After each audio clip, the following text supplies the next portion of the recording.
16 साल आयशा अपने वालिद के साथ मोटरसाइकिल पर एकेडमी से वापस आ रही थी कि उसी दौरान दो नौजवान अफराद ईशा के करीब आए और उसके सर में गोली मारकर फरार हो गए। रूटीन के मुताबिक मैं 9 बजे वापस ला रहा था। रास्ते में जब घर के करीब पहुंचा हूं तो घर से 1 किलोमीटर पहले अचानक धमाके की आवाज़ आई। मैं समझा कि मोटरसाइकिल का टायर जो है वो बस्ट हो गया है। तो मैंने ब्रेक लगाई, जो ही आकर मोटरसाइकिल खड़ी हुई, फ़ौरन मैं पीछे भागा तो बच्ची फुटपाथ पे गिरी हुई थी। वहाँ पे सांस थे, उसके अस्पताल की तरफ लेकर भागे, लेकिन हमें 15-20 मिनट लग गए। पहुँचते पहुँचते वहाँ अस्पताल में जाकर बच्ची एक्सपायर हो गई। फिर मैंने अच्छी तरह देखा तो उसके सर में सुराख था। किसी पर कोई शक नहीं, ना हमारी किसी से कोई दुश्मनी है। तो हमें तो इंसाफ चाहिए। गोली चलाई जिसने भी, उसको पकड़ के काफिर किरदार तक पहुंचाना चाहिए। सेफ सिटी के हेडक्वार्टर में कैमरों में हम चेक करते रहे हैं। पूरा ताउनकारी पुलिस, हमें इतराज नहीं। 9:20 का टाइम था। ये लड़की और उनके वालिद दोनों जा रहे थे बाइक के ऊपर। पीछे से कुछ 2 लड़के आए हैं, उन्होंने उसके सिर में रखकर गोली मार दी। कोई आधे पौने घंटे बाद पुलिस आई है।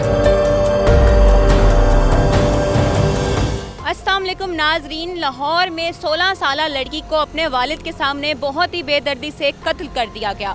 16 साल आयशा अपने वालिद के साथ मोटरसाइकिल पर एकेडमी से वापस आ रही थी कि उसी दौरान दो नौजवान अफराद जो कि मोटरसाइकिल पर सवार थे ईशा के करीब आए और उसके सर में गोली मारकर फरार हो गए। पुलिस ने नामालूम अफराद पर मुकदमा दर्ज करके तफ्तीश शुरू कर दी तो मालूम हुआ कि ईशा का जो कातिल था वो उसी का शनासा नौजवान था, जिसने बाद में अपने घर मंडी बहाउद्दीन जाकर खुदकुशी कर ली। नाज़रीन, एक बात वाज़ेह रहे कि मकतूला का जो वालिद है वो इलेक्शन कमिश्नर ऑफिस में साबिक ऑफिसर था। ये किस्सा क्या है, आइए इसकी तहकीकात करते हैं। तो देखते रहिए लेडी क्राइम रिपोर्टर, ताकि आप तमाम हक़ाइक़ से बाखबर रह सकें।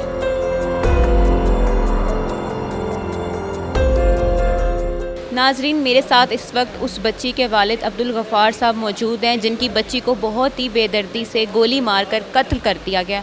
आइए उनसे बात करते हैं, आखिर ये वाक़या हुआ कैसे था। अस्सलाम वालेकुम। वालेकुम सलाम। सबसे पहले अंकल, बहुत अफसोस हुआ आपके साथ जो भी हुआ, अल्लाह ताला आप लोगों को सब्र अता करे। अंकल मुझे बताएं उस दिन एग्जैक्ट हुआ क्या था। असल में सेकेंड ईयर में बच्ची इस वक्त पढ़ रही है, तो किप्स अकेडमी का मेन कैंपस है अल्लाह गोल चक्कर पे। खुद मैं उसको 5 बजे वहाँ ले जाता हूँ और रात को 9 बजे वापस ले जाता हूँ। उस दिन भी इसी वही रूटीन के मुताबिक मैं 9 बजे वापस ला रहा था। तो रास्ते में जब घर के करीब पहुँचा हूँ तो घर से 1 किलोमीटर पहले मुझे अचानक धमाके की आवाज़ आई। मैं समझा कि मोटरसाइकिल का टायर जो है वो बस्ट हो गया है। तो मैंने ब्रेक लगाई, जो ही आकर मोटरसाइकिल खड़ी हुई, फ़ौरन मैं पीछे भागा तो बच्ची फुटपाथ पे गिरी हुई थी। फुटपाथ के साथ कोई सर लगा हुआ था। ओह, मैं परेशान हो गया क्योंकि ये तो खून बह रहा है, ये तो इसका मतलब इसको चोट लग गई है। मैं परेशान हो गया। उसी वक्त लोगों ने जो इधर गिर से भाग के आया, फिर उन्होंने कहा नहीं जी कोई किसी ने फायर मारा है। फिर मैंने अच्छी तरह देखा तो उसके सर में सुराख था। तो उसके बाद फिर हमने उसको पट्टी कपड़ा बांधा उसके सर पे, और मेरे हम आए जो वो कुदरती तौर पे वहाँ पे पहुँचे गाड़ी में। उसी गाड़ी में हमने उसको डाला, फ़ौरन जिना अस्पताल ले गए, लेकिन बच्ची जान बार नहीं हो सकी। तो उसी वक्त उसकी मौके पे डेथ, वहाँ पे सांस थे उसके, तो हम अस्पताल की तरफ लेकर भागे, लेकिन हमें 15-20 मिनट लग गए। तो पहुँचते पहुँचते वहाँ अस्पताल में जाकर बच्ची एक्सपायर हो गई। अंकल, आपको किसी पे शक है किसने बच्ची के ऊपर फायर किया है? नहीं, हमें किसी पर कोई शक नहीं, ना हमारी किसी से कोई दुश्मनी है। बड़े रूटीन से पिछले फर्स्ट ईयर से भी ऐसी यही रूटीन आराम से चल रही है। तो कोई किसी किस्म का कोई इस तरह का कोई एप्रीहेंशन भी नहीं था। आपने मुकदमा दर्ज करवाया? जी, वो FIR दर्ज करवा दी है। तो हमें तो इंसाफ चाहिए कि अगर किसी ने जो भी किसी ने ये गोली चलाई जिसने भी, उसको पकड़ के काफिर किरदार तक पहुंचाना चाहिए। पुलिस आपके साथ ताउन कर रही है? हाँ बिल्कुल, वो तो सेफ्टी के कैमरों से पूरी हम कोशिश कर रही है। मैं भी सारी रात उस दिन सेफ सिटी के हेडक्वार्टर में कैमरों में हम चेक करते रहे हैं। तो पूरा ताउनकारी पुलिस, हमें उनसे कोई मतलब इतराज़ नहीं। पूरा पूरा पूरा वो कर रहे हैं इंशाल्लाह, कह रहे हैं ट्रेस हो जाएगा बंदा। अंकल आपके कितने बच्चे हैं? 3 बेटियां हैं माशाल्लाह, 2 बड़ी दोनों की शादी होगी और ये छोटी थी 16 साल की। आप करते क्या हैं? मैं रिटायर्ड हूँ जी इलेक्शन कमीशन से, डिप्टी डायरेक्टर। चलिए अंकल, मैं अल्लाह ताला से दुआ करती हूँ, अल्लाह ताला आप लोगों को सब्र अता करें और आप लोगों को इंसाफ दें।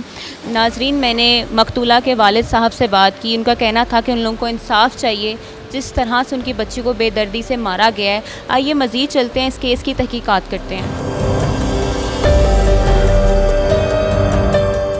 नाजरीन, मेरे साथ इस वक्त वो ऐनी शाहिद मौजूद हैं जिन्होंने 16 साल ईशा का कत्ल होते हुए अपनी आंखों से देखा था और इन्होंने ही उसको हॉस्पिटल पहुंचाने में मदद भी फराहम की थी। आइए इनसे बात करते हैं कि आखिर उस रात हुआ क्या था। अस्सलाम वालेकुम। वालेकुम सलाम। क्या नाम है आपका? जी नदीम नाम है मेरा। नदीम, मुझे ये बताएं उस रात क्या हुआ था? उस रात तकरीबन 9:20 का टाइम था।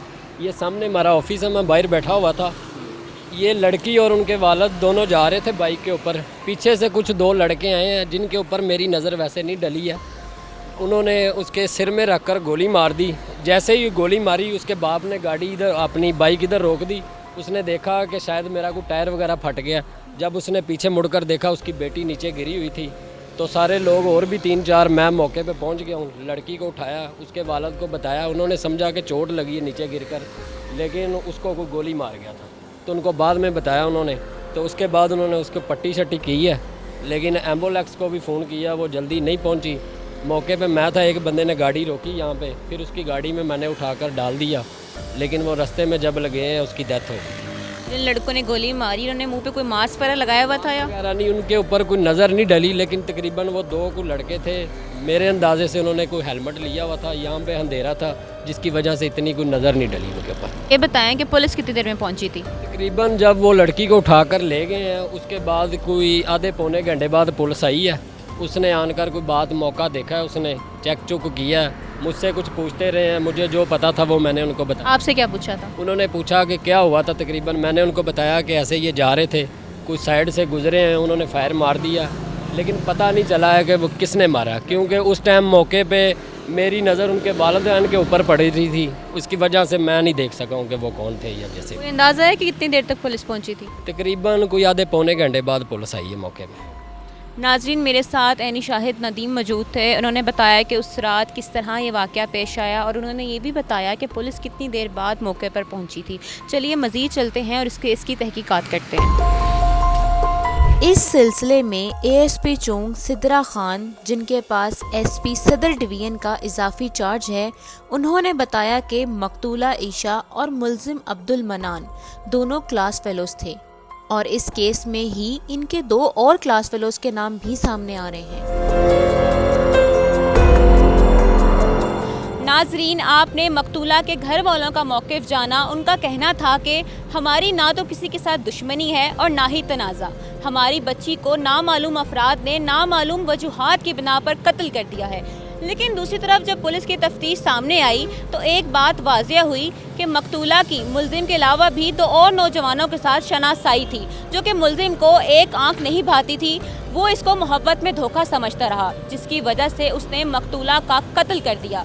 उसके बाद कत्ल के खौफ से वो लाहौर से अपने घर मंडी बहाउद्दीन चला गया। नाजरीन, कत्ल का खौफ और मोहब्बत में नाकामी ने मुल्जिम को इतना दिल बर्दाश्ता कर लिया कि उसने अपने आप को ही मारकर अपनी ज़िंदगी का खात्मा कर लिया। मुझे वजीहा अब्बास को लेडी क्राइम रिपोर्टर के अगले एपिसोड तक इजाज़त दीजिए। अल्लाह हाफ़िज़।